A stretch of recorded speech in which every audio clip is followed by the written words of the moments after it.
ကျွန်တော်တို့တောင်သူလယ်သမားပါတီမှာကလူငယ်တွေအများကြီးပါလာတယ်ပါလာတဲ့အကြောင်းရင်းကနိုင်ငံရေးကျွမ်းကျင်လို့လည်းမဟုတ်ဘူး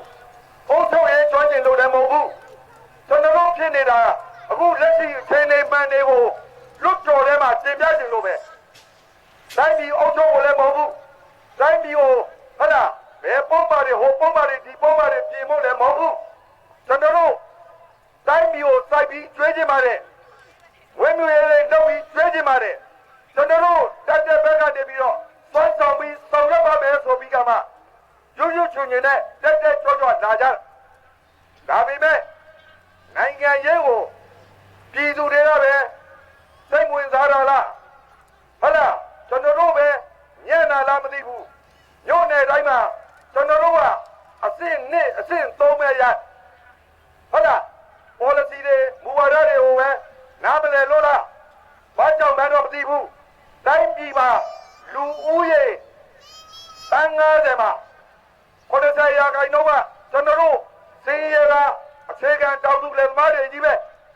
ဒါပေမဲ့မဲတွေရှုံးနေတယ်ဆိုတာအန်အောလို့ကိုမဆုံးဘူးဖြစ်နေတယ်ဘာကြောင့်မှတော့မသိဘူးဒါပေမဲ့အခုရှုံးတယ်ကိစ္စမရှိဘူးနောက်9နှစ်အတွက်ကိုရွရွချွန်ချွန်ကျွန်တော်တို့အားလုံးလက်တွဲပြီးချီတက်မယ်ဆိုရင်လက်ခံမလားမလက်ခံဘူးလားဟေးရင်ဘတ်ထဲမှာထိုင်လာတဲ့စတဲ့၃ချောင်းတခုခုမဖြစ်ပါစေနဲ့ပဲသူတော့မိကုန်းပြောတဲ့နဲ့တုံးကလေးလဲသွားရင်ခင်ဗျားတို့နှုတ်ဆက်ချိန်တော့ရမှာမဟုတ်ဘူးဟုတ်လားအဲ့ဒီတော့ကျွန်တော်အသက်ရှင်နေသမျှအသက်ရှိနေသမျှအခြေခံလူတန်းစားစီရသာတောင်သူလယ်သမားတွေအတွက်အသက်ကိုစွန့်ပြီးရွရွချွန်ချွန်လုပ်ပေးသွားပါမယ်လို့ပြတ်ပြတ်သားသားပဲပြောကြလိုက်ပါတယ်ကျွန်တော်တို့လူတွေအားလုံးဟာရင်နာဖို့ကောင်းတဲ့ချက်တွေကျွန်တော်ပြောပြ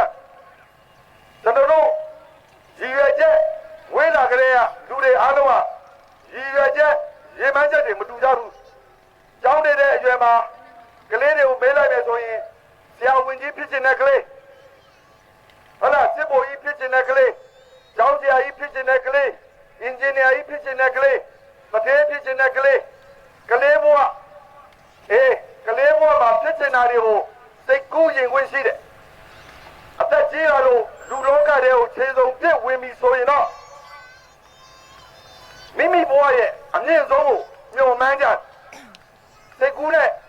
အကောင်တွေပေါ်တဲ့အခါမှာကလေးဘဝကအဆင်ပြေမဲ့လူကြီးဘဝကြရင်တခြားစီဖြစ်ကုန်ပြီ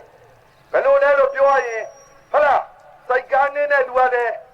အုံနာကကိုပေးပြီးစိုက်ကားနေရတဲ့လူကလည်းသူ့စိတ်ကူးထဲမှာဟုတ်လားစိုက်ကားအပိုင်လေးဖြစ်ချင်တယ်ဘေးတွေပေါင်းတဲ့လူကလည်းဘေးတွေဟုတ်လားအပိုင်လေးရချင်တယ်ဘေးတွေပိုင်တဲ့လူကလည်းဟုတ်လားသူကတက်ဆီလေးအပိုင်ရပြီးတက်ဆီမောင်းနေတယ်သူ့ဘဝရဲ့အမြင့်ဆုံးတွေကိုမှန်းလာဆရာဝန်လေးကလည်းပါရဂူအထူးကုဆရာဝန်ကြီးဖြစ်ချင်ဟုတ်လားဒါကြောင့်ဘယ်လိုပဲဖြစ်နေဘဝတွေဖြတ်သန်းတဲ့အခါမှာအမြင့်ဆုံးလို့ခေါ်တဲ့အရာတွေကိုမျှော်မှန်းကြသူ့ဘဝနဲ့သူ့ဟာနဲ့သူမျှော်မှန်းနေတဲ့အချိန်ဘာမှပြဿနာမရှိဘူးဘယ်အချိန်မှာပြဿနာတက်လာလဲလို့ပြောရင်သာဝိနေကြက်တဲလာပြီသာဝိနေကြက်တဲလာပြီဆိုရင်တော့ဘဝနဲ့ဘိုက်နဲ့ပြဿနာတက်ပြီဘဝနဲ့ဘိုက်နဲ့ပြဿနာတက်ပြီဆိုရင်တော့စိုက်ကားသမားကလည်းကုန်စည်နှုန်းကြီးလို့ဒုက္ခရောက်ကုန်တယ်ကလည်းအကျိုးအမြတ်မရှိတော့လို့ဒုက္ခရောက်တယ်ဆရာဝန်ကြီးတွေကလည်းဟုတ်လားလုံးဝမကြိုက်တော့တဲ့အတွက်ဒုက္ခရောက်တယ်အဲ့ဒီလိုဒုက္ခရောက်တာကဘာကြောင့်လဲလို့ပြောရရင်ဘိုင်မောလာတော့တဲ့အတွက်ဒုက္ခရောက်တာအဲ့ဒီချိန်ကျရင်လူတန်းစားတွေအားလုံးတန်းနဲ့ခံစားတတ်သွားရင်တိုင်းပြည်ပြိုကွဲတတ်တယ်လို့ပြတ်ပြတ်သားသားပြောကြလို့ပါတယ်အခုမန္တလေးကလူတွေလည်းကုန်စည်နှုန်းတက်လို့အော်နေတယ်ရန်ကုန်ကလူတွေလည်းကုန်စည်နှုန်းတက်လို့အော်နေတယ်ဟုတ်လားမြစ်ကြီးနားလူတွေလည်းကုန်စည်နှုန်းတက်လို့ကောနေတယ် ကိုတောင်းကလူတွေလည်းဂုံစင်းတော့တက်လို့အော်နေတယ်